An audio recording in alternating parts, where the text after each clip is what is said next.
بسم الله الرحمن الرحيم. السلام عليكم ورحمة الله وبركاته. معاكم محمد شاهين التاعب من قناة الدعوة الإسلامية على اليوتيوب، والنهاردة هنكمل كلامنا عن المسيحية في زمن المسيح عليه السلام.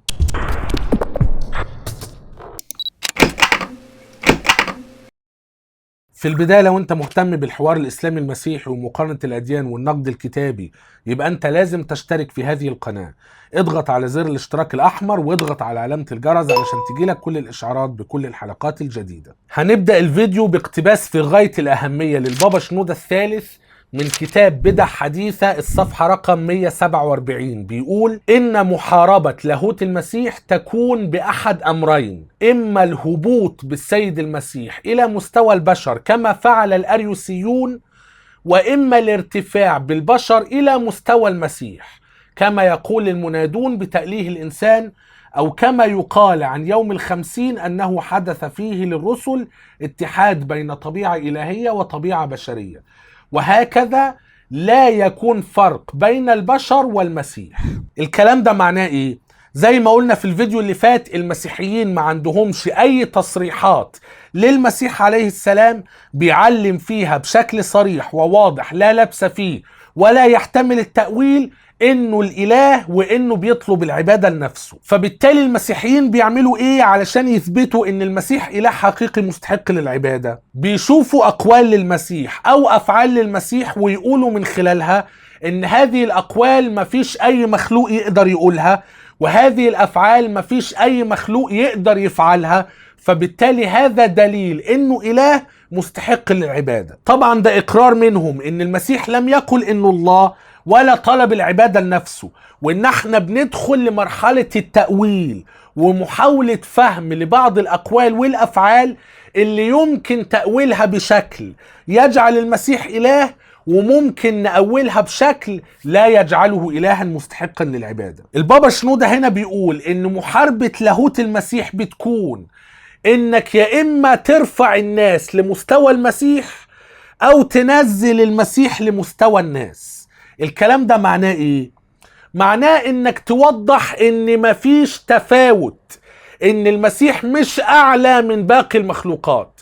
يا إما تنزل المسيح لمستوى باقي المخلوقات وتبين إن هي دي الحقيقة، أو إنك هترفع المخلوقات لمكانة المسيح فتبين إن مكانة المسيح ليست مميزة، ده بيتصف بيها كل الناس.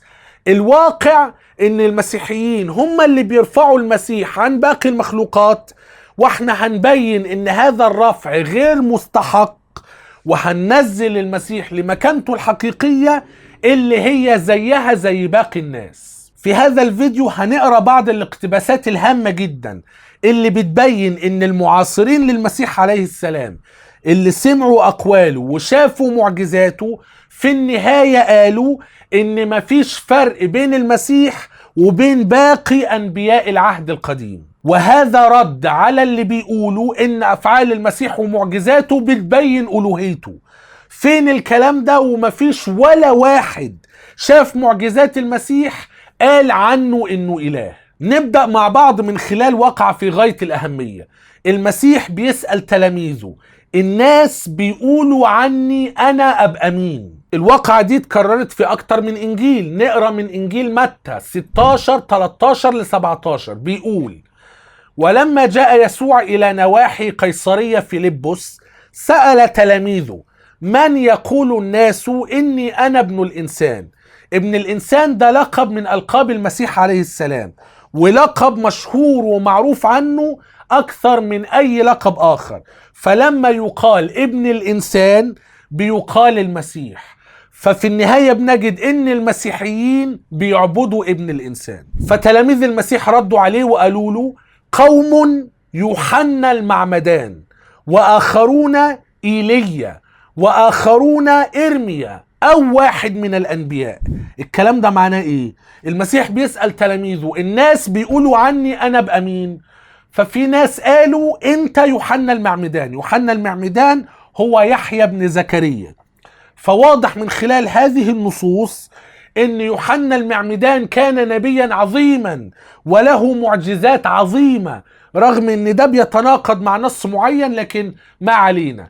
الناس لما شافوا معجزات المسيح افتكروه يوحنا المعمدان او ايليا اللي هو الياس احد انبياء العهد القديم، واخرون ارميا احد انبياء العهد القديم، او واحد من الانبياء زيك زي اي نبي فات على بني اسرائيل. وبعدين بيقول فقال لهم وانتم من تقولون اني انا؟ فاجاب سمعان بطرس انت هو المسيح ابن الله الحي. فقال له يسوع طوبى لك يا سمعان ابن يونا، ان لحما ودما لم يعلن لك لكن ابي الذي في السماوات. وطبعا احنا ناقشنا النص ده في فيديو سابق وبينا ان هذه العبارة المنسوبة لبطرس موجودة في الاربع اناجيل، وفي خلاف ما بين الاربعة، وان العلماء بيقولوا ان متى وضع هذا الكلام على لسان بطرس في ضوء القيامة. لكن دي مش قضيتنا. في النهاية انت هو المسيح ابن الله الحي، ده مش معناه زي ما هنشوف فيما بعد لما ندرس فكرة ان المسيح ابن الله دلالة على انه الله او انه مستحق للعبادة. في مرقس 8 من 27 ل 30 نفس الكلام. ثم خرج يسوع وتلاميذه إلى قرى قيصرية فيلبس، وفي الطريق سأل تلاميذه من يقول الناس إني أنا؟ فأجابوا يوحنا المعمدان، وآخرون إيليا، وآخرون واحد من الأنبياء. فقال لهم وأنتم من تقولون إني أنا؟ فأجاب بطرس أنت المسيح. فبالتالي عبارة بطرس مختلفة، لكن الناس بيقولوا إن المسيح زيه زي أي نبي من الأنبياء، زي يوحنا المعمدان أو إيليا، وآخرون واحد من الأنبياء. انت ما فرقتش عن الأنبياء اللي احنا شفناهم قبل كده في بني إسرائيل. في إنجيل لوقا الإصحاح 9 من 18 ل 21 وفيما هو يصلي على انفراد، وبرضه فكرة صلاة المسيح وايه تبرير المسيحيين اذا كان هو الله بيصلي لمين، والشيزوفرينيا دي هنتكلم عنها فيما بعد. كان التلاميذ معه فسألهم من تقول الجموع إني أنا؟ فأجابوا يوحنا المعمدان، وآخرون إيليا، وآخرون إن نبيا من القدماء قام. يعني واحد نبي من أنبياء العهد القديم قام من الأموات وبيعمل هذه المعجزات العظيمة. ده معناه إن بني إسرائيل فاتوا قبل كده على أنبياء عملوا ما عمله المسيح عليه السلام. فقال لهم وأنتم من تقولون إني أنا؟ فأجاب بطرس مسيح الله. مقطع آخر من إنجيل مرقس الإصحاح 6 من 14 ل 16 بيقول فسمع هيرودس الملك لأن اسمه صار مشهورا، سمع بيسوع ومعجزات يسوع، وقال إن يوحنا المعمدان قام من الأموات ولذلك تعمل به القوات. قال آخرون إنه إيليا، وقال آخرون إنه نبي أو كأحد الأنبياء. زيه زي أي نبي، بغض النظر هو أنهي نبي فيهم، هو زيه زي أي نبي بعث في بني إسرائيل وبيعمل معجزات عظيمة. لكن لما سمع هيرودس قال هذا هو يوحنا الذي قطعت أنا رأسه إنه قام من الأموات. هيرودس ده يقال بحسب الأناجيل إنه قتل يوحنا المعمدان وقطع رأسه. لكن الشاهد في النهاية إن مع معجزات المسيح العظيمة محدش قال عنه إنه إله خالص، قالوا عنه ده يمكن النبي الفلاني ولا النبي الفلاني، أو في النهاية واحد زيه زي أي نبي، واحد من الأنبياء. مقطع آخر في متى 14 من 1 ل 2 في ذلك الوقت سمع هيرودس رئيس الربع خبر يسوع، فقال لغلمانه هذا هو يوحنا المعمدان قد قام من الأموات ولذلك تعمل به القوات. ففسر معجزات يسوع على انه هو يوحنا المعمدان قام من الأموات. ده معناه ايه؟ ان في نبي معاصر للمسيح، يوحنا المعمدان مولود قبل المسيح ب6 أشهر بحسب الأناجيل، ففي نبي كان قبل يسوع ب6 أشهر بيعمل نفس المعجزات اللي عملها المسيح، لدرجة ان لما المسيح بدأ يعمل معجزات افتكروه يوحنا المعمدان، مش قالوا عنه انه الله. قصة المرأة الكنعانية قصة مشهورة جدا في انجيل يوحنا الإصحاح 4. نقرأ من العدد 19 الموقف اللي المسيح عمله مع المرأة الكنعانية. المرأة الكنعانية راحت قالت له ايه؟ في العدد 19 من الإصحاح 4 من انجيل يوحنا قالت له المرأة يا سيد أرى أنك نبي. واقعة الشخص اللي ولد أعمى والمسيح عمل معجزة وفتح عينيه. في إنجيل يوحنا الإصحاح 9 من 9 ل 11 آخرون قالوا هذا هو، آخرون إنه يشبهه، وأما هو فقال إني أنا هو. بيدوروا على الشخص اللي حصلت معاه المعجزة، هو ده ولا لا؟ فراح قال أنا هو اللي اتعامل معايا المعجزة. فقالوا له كيف انفتحت عيناك؟ أجاب إنسان يقال له يسوع صنع طينا وطلع عيني وقال لي أذهب إلى بركة سلوام واغتسل. فبالتالي ما قالش عنه حتى أنه نبي أو إله أو كذا، فيما بعد هيقول عنه أنه نبي، لكن أول كلمة قال عنه إيه؟ إنسان يقال له يسوع. في يوحنا 9 من 16 ل 18 فقال قوم من الفريسيين هذا الإنسان ليس من الله لأنه لا يحفظ السبت. شوف، يعني اليهود كانوا على خلاف، هو المسيح ده رجل بيفعل هذه المعجزات لأنه تقي وورع ونبي والله معه وبيأيده، ولا الراجل ده بيعمل معجزات بقوة شيطانية؟ الكلام ده معناه ايه؟ معناه ان عمل المعجزات العظيم اللي المسيح عملها لا يؤدي بالضرورة الى اقتناعنا انه حتى نبي صادق.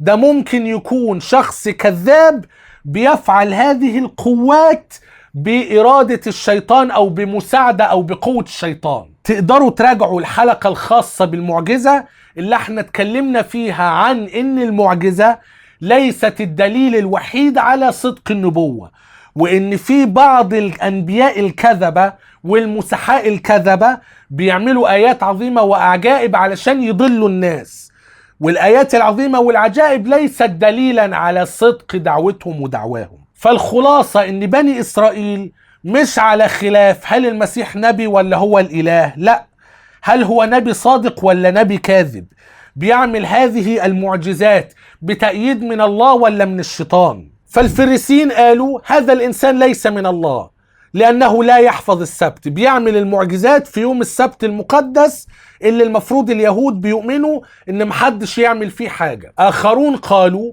كيف يقدر إنسان خاطئ أن يعمل مثل هذه الآيات؟ هو إنسان، هل هو خاطئ ولا صالح؟ وكان بينهم انشقاق. قالوا أيضا للأعمى ماذا تقول أنت عنه من حيث أنه فتح عينيك؟ أنت عمل معك المعجزة، بتقول عنه إيه؟ فقال إنه نبي. فلم يصدق اليهود عنه أنه كان أعمى فأبصر حتى دعوا أبوي الذي أبصر. يعني دي كانت معجزة عظيمة، شخص مولود أعمى والمسيح فتح عينيه وخلاه يشوف. فعمالين يسألوا بقى الراجل ده الله بيأيده ولا الشيطان اللي بيأيده عشان يعمل المعجزات دي؟ فالناس كانت مختلفة، ازاي شخص خاطئ يعمل معجزة عظيمة؟ ازاي انسان خاطئ يعمل معجزة عظيمة زي دي؟ اكيد ده انسان بار مؤيد من الله. فسألوا الشخص نفسه اللي حصلت معاه المعجزة انت بتقول عنه ايه؟ قال انه نبي مش اله. في إنجيل متى الإصحاح 21 من 10 ل 11 ولما دخل أورشليم، يعني لما يسوع دخل أورشليم ارتجت المدينة كلها قائلة من هذا؟ فقالت الجموع هذا يسوع النبي الذي من ناصرة الجليل. مش إله، كل الناس عارفة عنه ده النبي اللي من ناصرة الجليل. في يوحنا 6 من 14 ل 15 فلما رأى الناس الآية التي صنعها يسوع قالوا عنه إله؟ لا، إن هذا هو بالحقيقة النبي الآتي إلى العالم. والنص ده فيه تفصيلة كده، لكن في النهاية قالوا إنه نبي من الأنبياء، سواء هو النبي الخاتم المنتظر ولا نبي من أنبياء بني إسرائيل. المهم إنه هو لا يرتفع عن مقام النبوة. في متى 21 من 42 ل 46 لما المسيح تكلم عن مثل الكرامين اللي أنا شرحته قبل كده في فيديو خاص بالمزامير، كانوا عاوزين يموتوه علشان فهموا إن الكلام ده المسيح قالوا عنهم. ففي الآخر حصل إيه؟ وإذ كانوا يطلبون أن يمسكوه في العدد 46 خافوا من الجموع لأنه كان عندهم مثل نبي، أو هو عندهم نبي. في لوقا 7 من 14 ل 17 ثم تقدم يسوع ولمس النعش فوقف الحاملون فقال: أيها الشاب، لك أقول قم. بيحيي ميت قصاد عيون الناس. فجلس الميت وابتدأ يتكلم، فدفعه إلى أمه، فأخذ الجميع خوف ومجدوا الله قائلين: قد قام فينا نبي عظيم وافتقد الله شعبه. يعني ايه الكلام ده؟ يعني شافوا معجزة عظيمة، ميت شايلينه على النعش، راح المسيح قال له: لك أقول قم، اللي هو يعني بأمر مباشر سأحييك من الموت. اليهود قالوا: ده إله بيحيي الموتى بقدرته وبسلطانه. لا طبعا، لأن ده مش أول مرة يفوت على بني إسرائيل نبي بيحيي الموتى. فمجدوا الله وقالوا: قد قام فينا نبي عظيم وافتقد الله شعبه. يعني ايه افتقد الله شعبه؟ يعني بقالنا فترة ما فاتش علينا نبي عظيم بعظمة يسوع، لأن المفروض يسوع المسيح هو أعظم أنبياء بني إسرائيل من أيام موسى عليه السلام. النص بيقول بعد كده: وخرج هذا الخبر عنه في كل اليهودية وفي جميع الكورة المحيطة. أنهي خبر؟ إنه أحيا الميت والجموع أمنوا إنه نبي عظيم. آخر نص هنقراه في إنجيل يوحنا 3:2: هذا جاء إلى يسوع ليلا واحد من الفريسين ولا من اليهود يعني، وقال له: يا معلم، نعلم أنك قد أتيت من الله معلما، لأن ليس أحد يقدر أن يعمل هذه الآيات التي أنت تعمل إن لم يكن الله معه. أنت مش الله، أنت معلم من الله وربنا مأيدك. محدش يقدر يعمل هذه المعجزات إلا لو كان الله معه. ما قالش إلا لو كان هو الله نفسه، لا، أنت معلم من الله. ليس أحد يقدر أن يعمل هذه الآيات التي أنت تعمل إن لم يكن الله معه. يبقى في النهاية هذه مجموعة كبيرة من النصوص المبثوثة في الأناجيل الأربعة التي تقول إن الجموع اللي شافوا أفعال المسيح ومعجزاته أو حتى سمعوا عنه قالوا في النهاية إنه نبي من الأنبياء. أي نعم، هو نبي عظيم، لكنه لا يرفع عن مقام النبوة. ومفيش ولا واحد شاف معجزات المسيح بحسب الأخبار الموجودة في الأناجيل وقال عنه إنه إله. فبالتالي معجزات المسيح وآياته وقواته وأفعاله العظيمة لا تدل أبدا على إنه الله. ده بالعكس، ده في بعض اليهود شككوا هو ده راجل صالح بيعمل الكلام ده مؤيدا من الله، ولا هو راجل خاطئ بيعمل هذا الكلام بتأييد من الشيطان. أنا هكتفي بهذا القدر في هذا الفيديو. لو كان الفيديو عجبكم لايك وشير وسبسكرايب، ولو تقدر تدعم وترعى محتوى القناة زور صفحتنا على باتريون، هتجد الرابط أسفل الفيديو. لو الفيديو ما عجبكش اعمله ديسلايك، مش مشكلة. إلى أن نلتقي في فيديو آخر قريبا جدا بإذن الله عز وجل. لا تنسوني من صالح دعائكم، والسلام عليكم ورحمة الله وبركاته.